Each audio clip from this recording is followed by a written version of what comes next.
जय हिंद जोहार। का हालचाल है हो छुआ लोगिन? बाबू मुझे उम्मीद है आप जहां भी होंगे स्वस्थ होंगे, मस्त होंगे, जबरदस्त होंगे। इसी उम्मीद के साथ आज जेपीएससी मेंस अभ्यर्थियों के लिए ये वीडियो बनाया जा रहा है। चूंकि लगातार आप लोगों का कॉल और मैसेज आता है कि सर आपके द्वारा पढ़ाई गई खोटा तो हमें समझ आती है, हम अगर कोई बुक भी पढ़ते हैं तो वो लाइन बाय लाइन हम चीज़ों को बड़ा बेहतर ढंग से पढ़ पाते हैं, लेकिन जेपीएससी मेंस में हमने लैंग्वेज पेपर के तौर पे खोटा को रखा है तो हम खोटा को लिख नहीं पाते हैं। इसी चीज को ध्यान में रख करके ये वीडियो बनाया जा रहा है ताकि आपका समस्या का वो समाधान हो सके। आपको अगर खोटा पे अच्छी पकड़ बनानी है, खोटा को अगर आपको बेहतर ढंग से लिखना है, तो व्याकरण के कुछ ऐसे पॉइंटों पे आपको ध्यान देना पड़ेगा। व्याकरण के कुछ ऐसे पॉइंट को बड़ा बेहतरीन ढंग से पढ़ना पड़ेगा। साथ ही साथ आपको शब्दावली भी याद रखने होंगी। कुछ ऐसे शब्दावली भी याद रखने होंगे क्योंकि आपके सिलेबस के अनुसार जितने भी ये सारी चीज़ें हैं, चाहे वो खोटा भाषा का उद्भव और विकास की बात करें, खोटा भाषा की विशेषताएं की बात करें, खोटा भाषा के कुछ व्याकरण हैं उसकी बात करें, या शब्द गठन कैसे होते हैं खोटा में वाक्य संरचना कैसे होती है, इसके क्षेत्रीय रूप और इसका मानकीकरण क्या होता है, खोटा में लिपि समस्या पे कई अलग अलग जो भाषा वैज्ञानिक हैं, भाषा के जो जानकार हैं, वो लिपि समस्या के आधार पे अपना अलग अलग मत दिए हैं। तो समस्या लिपि समस्या के आधार पे ये सारी उनकी विशेषता विकास के बारे में आपको बात करना है। हालांकि हम लोग यहाँ खास तौर पे आज यही बात करेंगे कि जेपीएससी खोटा की तैयारी हम कैसे करें। खोटा की तैयारी तो हम करना चाहते हैं, लेकिन बस हमसे खोटा नहीं लिखा जाता है। तो बाबू पहले इस बात को थोड़ा सा आप समझिएगा। आपको ये ग्रामर में पहले वर्ण को बड़ा बेहतरीन ढंग से समझना होगा, क्योंकि आपको पता है कि खोरठा की लिपि और हिंदी की लिपि सेम है। खोरठा की लिपि और हिंदी की लिपि सेम है, जिसे हम लोग देवनागरी लिपि कहते हैं। क्योंकि आपको हिंदी में कहीं से किसी प्रकार की कोई भी चीज़ें लिखने में परेशानी नहीं होती है। जैसे हम लोग कोई भी जितने भी आपके स्वर्ण वर्ण हैं या व्यंजन वर्ण हैं, वो सारे उपयोग में आते हैं।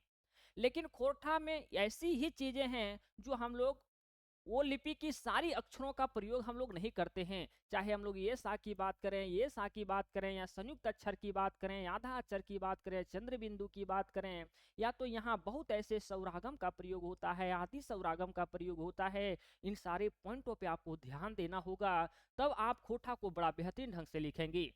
कुल मिलाकर के जब आपको पढ़ाया जाएगा तो ये बारीकी से चीज़ें आपको बताई जाएगी कि वर्ण में कौन कौन ऐसे अक्षरों का प्रयोग हम लोग करते हैं, कौन कौन ऐसे अक्षरों का प्रयोग नहीं करते हैं। हम लोग किस अक्षर को मान लिया जाए हिंदी में अगर मान लिया जाए इसे हम लोग व्याकरण इस प्रकार से लिखते हैं, तो खोटा में हम इसे किस प्रकार से लिखते हैं। मान लिया जाए खोटा में हम लोग जो है वो व्याकरण को इस प्रकार से लिखते हैं, तो देखिए ये ना के बदले हम लोग इस ना का प्रयोग करते हैं, ये व्या के बदले हम लोग वे का प्रयोग करते हैं। और कई ऐसे अक्षर होते हैं जिसको हम लोग सीधा सीधा खोटा में प्रयोग नहीं करते हैं। खोटा कहता है कि हम संयुक्त अक्षर को नहीं पहचानते हैं, हमें चीज़ों को खोल करके लिखिए। खोल करके लिखिए, खोल करके कहने का मतलब यही है। बहुत ऐसे आपको मैं एक एग्जांपल यहाँ दे करके समझाना चाह रहा हूँ कि ये यहाँ देखिए एक संयुक्त अक्षर है। संयुक्त अक्षर कहने का मतलब ये है कि पा में आधार आ जुड़ा हुआ है, और हमारे खोटा में आधार अक्षर का प्रयोग नहीं किया जाता है। इसीलिए हम लोग पूरा रा का प्रयोग करेंगे। अगर हम लोग परमान लिख रहे हैं तो परमान को हम लोग खोटा में इसलिए इस प्रकार से लिखेंगे। हालांकि वो पूरा रूल आपको वहां बताया जाएगा। काल पे आपको अच्छी पकड़ बनानी है। जब तक आप काल पे अच्छी पकड़ नहीं बनाते हैं, आपको सेंटेंस बनाना नहीं। क्योंकि आप भी अगर कहीं किताब पढ़ रहे होंगे तो कहीं कहीं आपको ऐसे सेंटेंस दिख रहे होंगे जहां कहीं आपको है दिख रहा होगा लिखा हुआ, कहीं ही लिखा हुआ दिख रहा होगा, कहीं हे दिखा हुआ होगा, कहीं हो दिख रहा होगा, कहीं आपको हथिन का प्रयोग दिख रहा होगा, कहीं आपको हल्थिन का प्रयोग दिख रहा होगा। ये सारे जो ऐसे शब्द आते हैं, इस शब्द पे आपको अच्छी पकड़ बनानी है कि हम है का प्रयोग कहाँ करें, हिये का प्रयोग कहाँ करें, हो का प्रयोग कहाँ करें, हे का प्रयोग कहाँ करें, हथिन या हल्थिन का प्रयोग कहाँ करें। कहीं आपको लिखा रहता रहल या तो लगल है, राम पढ़ल लगल है, राम पढ़ल लगल हाँ, मतलब क्या प्रयोग करना है वो सारी चीजें आपको पहले समझनी ही होगी। तो काल पे आपको अच्छी पकड़ बनानी है, क्योंकि आपको काल का भेद वहां पढ़ाया जाएगा। कारक पे पकड़ बनानी ही बनानी है, क्योंकि खोटा का सेंटेंस बनाने में अपनी एक अहम भूमिका निभाती है कारक, है ना। कारक कारक एक अपनी समझिए यहाँ भूमिका निभाती है। अगर कोई भी सेंटेंस बनाते हैं, अगर कोई मतलब एक टॉपिक पढ़ते हो तो उसमें देखिएगा कि वो सेंटेंस बनाए जा रहे हैं तो कारक का प्रयोग जो है 80% किया जाता है, लगभग 80% किया जाता है। तो कारक पे आपको अच्छी पकड़ बनानी है। साथ ही साथ वचन को आप पढ़ लेंगे, आप अपनी बेहतर लेखन शैली के लिए। लिंक पे भी आप अपनी पकड़ बना लेंगे। साथ ही साथ आप शब्दावली पे, शब्दावली कहने का मतलब ये है कि हम लोग कुछ ऐसे चीजें हैं जो हम लोग खोटा में, जैसे मान लिया जाए उदाहरण लिखते हैं, आप लोग हिंदी में लिखते हैं उदाहरण, है ना, इसी को हम लोग खोटा में पठतेर लिखते हैं, इसी को हम लोग खोटा में पढ़ते लिखते हैं। तो ये होते हैं शब्दावली। उसके कुछ हमारे खोटा में विशेष एक अलग भाषा है, इसकी अपनी एक अलग विशेषता है, और यही जो विशेषता है इनकी एक अपनी अलग शब्दावली है। जैसे हम लोग कहते हैं, आप भी पढ़े होंगे कि कुछ भी चीज को लिख देता कहता है फरीज करा। फरीज करा का मतलब क्या होता है? फरीज का मतलब होता है स्पष्ट करना। तो ये सारी चीजें आपको याद होनी चाहिए और आपको एक अच्छे बेहतर तरीके से आपको ये सारी चीजें याद होनी चाहिए। देखिए, अगर आप वर्ण के बारे में पूरी जानकारी प्राप्त करते हैं तो यकीन मानिए आप लगभग लगभग ये इतने, अगर आप ग्रामर के चीजों को पढ़ लेते हैं तो आपकी जेपीएससी मेंस खोटा की तैयारी लगभग लगभग समझिए कि आपकी लगभग लगभग 50% हो गई होती है। 50% इसलिए हम आपको बता रहे हैं क्योंकि आपके सिलेबस के अनुसार बहुत ऐसे टॉपिक पढ़ने हैं। जैसे देख रहे हैं खोटा भाषा उद्भव और विकास, वो आप सेंटेंस आपको वहां बनाने होते हैं।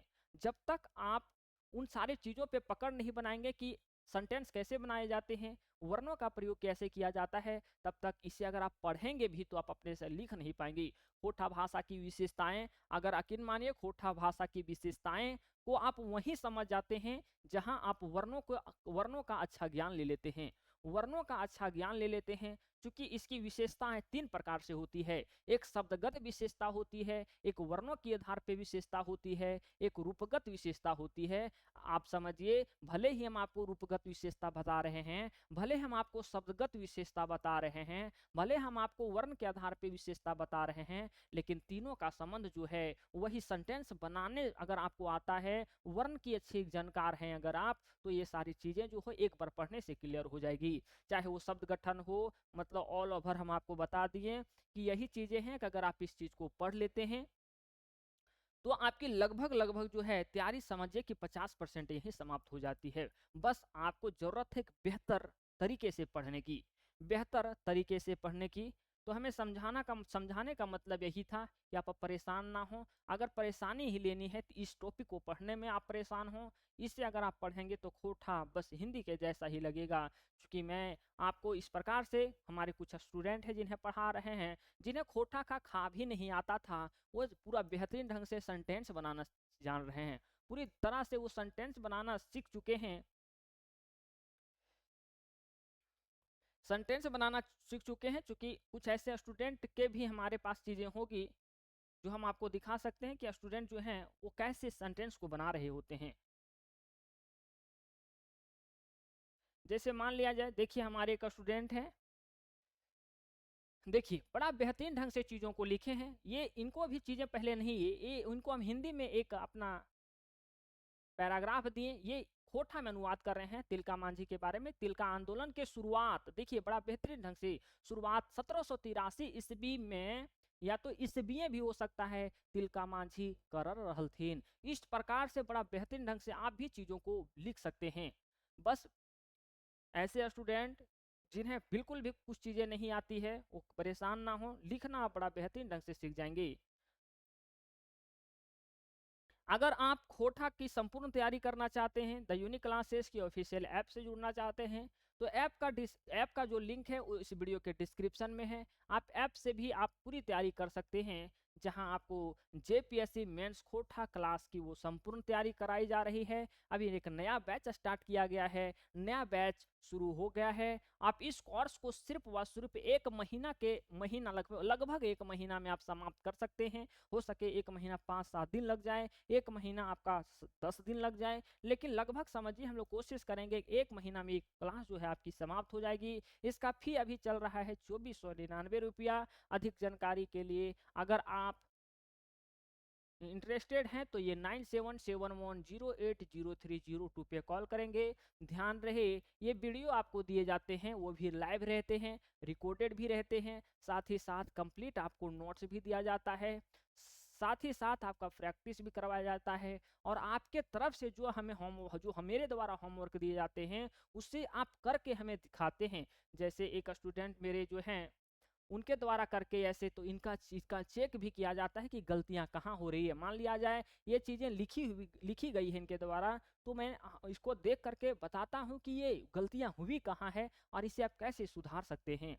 तो अधिक जानकारी के लिए यही 97710803 पे कॉल करेंगे और आप अपनी तैयारी में धार देंगे। चूंकि समय आपके पास बहुत कम है, अब सोचने की समय नहीं है। एक समझिए एक सटीक जो समय है यहीं से आप तैयारी करना शुरू कर रहे हैं। ना तो अब आप समझिए आपके पास कम समय है, ना ही आपके पास सही समय है, मतलब कम समय है ना ही आपके पास ज़्यादा समय है।